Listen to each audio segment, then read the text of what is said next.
बिहार में private bank और private loan देने वाली कंपनी ने आतंक मचा रखा है और बिहार के भोली भाली महिलाओं को लोन देने के नाम पर 10 लोगों को इकट्ठा करके एक ग्रुप बनाया जाता है और उस ग्रुप में कहते हैं कि हम आपको 1 लाख रुपए का लोन देंगे जो कि 2 साल में चुकता करना होगा। इनका फॉर्मूला अभी मैं बता रहा हूँ। जैसे कि 10 लोगों पर 10 लाख रुपए बना 1-1 लाख रुपए के हिसाब से। अब इनको अकाउंट में आएंगे एक महिला को 93,000 रुपए। तो 7,000 रुपए कहाँ कट गए वो मैं बताता हूँ।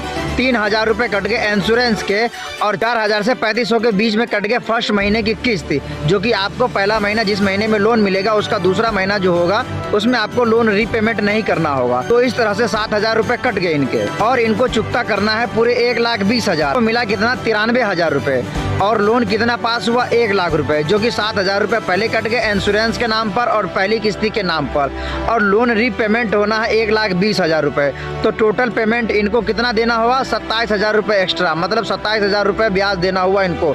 और इसी तरीके से ग्रुप लोन बना करके बिहार में प्राइवेट कंपनी और प्राइवेट बैंक लोगों को, गरीब मजदूर को, जो लोगों के पास पैसे नहीं है कोई काम करने के लिए, शादी ब्याह करने के लिए, बीमारी के लिए, तो इस तरह से उनको लोन का झांसा दे करके पैसा ऐंठा जाता है। एक दफा पैसा दे दिया जाता है और एक फिक्स डेट पर थोड़ा थोड़ा करके वसूला जाता है, जो कि इनको भी पता नहीं चलता है धीरे धीरे देने के बाद। लेकिन जिस महीने में पेमेंट नहीं होता है इनके पास, इनको हरासमेंट किया जाता है प्राइवेट बैंक के द्वारा और प्राइवेट लोन देने वाली कंपनी के द्वारा। और इन महिलाओं को पता नहीं चलता है कि हमको रीपेमेंट कितना पैसा करना है। जिस महीने महिलाओं के पास रीपेमेंट करने के लिए पैसे नहीं होते हैं उस महीने में रिकवरी एजेंट आ करके घर पे हल्ला चिल्ला करके जाते हैं, जो कि हरासमेंट होता है। इसी तरीके से बिहार में भोली भाली महिलाओं को इस तरह की लोन के शिकंजे में फंसाया गया है। बिहार विधानसभा चुनाव के बाद शपथ लेने के बाद उप मुख्यमंत्री बिहार के सम्राट चौधरी जी, उन्होंने कहा था कि हम प्राइवेट बैंक और लोन देने वाली कंपनी और सूद ब्याज पे कारोबारी पर हम रोक लगाएंगे,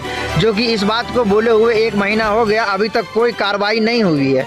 और जो लोन ले चुके लोग हैं वो परेशान हो रहे हैं, नौकरी नहीं है, रोजगार नहीं है, खाने के लिए पैसे नहीं है, बच्चों की स्कूल की फीस भरने के लिए पैसे नहीं है।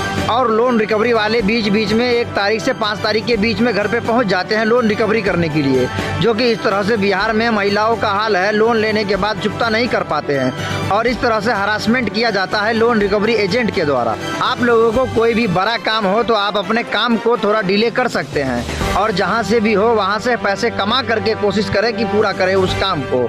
लोन के शिकंजे में ना फंसे, इस तरह से लोन दे करके लोगों को फंसाया जाता है और लोन लेने के बाद बहुत ही बुरा प्रभाव पड़ता है लोन रिकवरी के टाइम पे पेमेंट न होने के बाद।